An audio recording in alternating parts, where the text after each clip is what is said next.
Long ago, in the time when the world was young and spirits roamed freely, the gods created the land and the sea with a delicate balance. Among them was a powerful deity known as Mami Wata, whose beauty and grace were unmatched. She was born from the union of the sea and the sky, embodying the essence of both elements. Her lower body was that of a serpent, symbolizing the profound nature of the ocean, while her upper body was that of a striking woman, representing beauty and allure. Mami Wata was entrusted with the guardianship of the waters, a role of immense responsibility.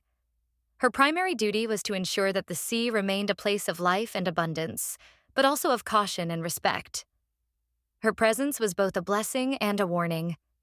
Those who approached the sea with reverence would be met with its bounty, while those who sought to exploit or disrespect it would face the wrath of the depths. One day, a greedy and ambitious king from a distant land heard tales of the treasures hidden beneath the sea. Driven by his insatiable desire for wealth, he gathered his most skilled sailors and set out to conquer the ocean, determined to claim its riches for himself.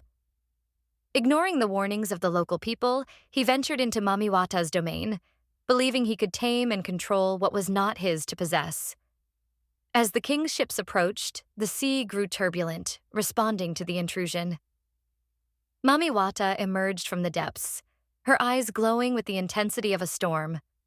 She confronted the king, offering him a chance to turn back and abandon his quest.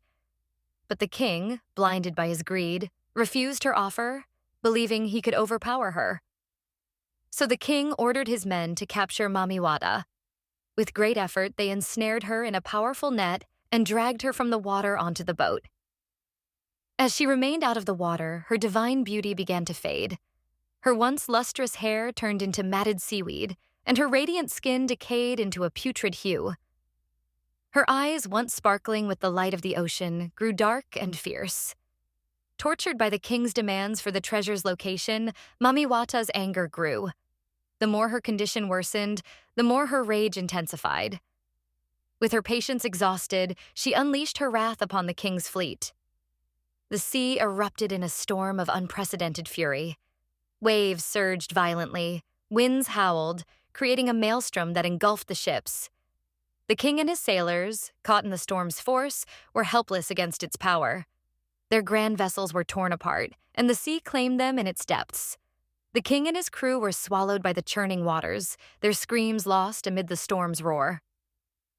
As the tempest subsided, Mami Wata returned to the ocean, her form still disfigured but her fury undiminished.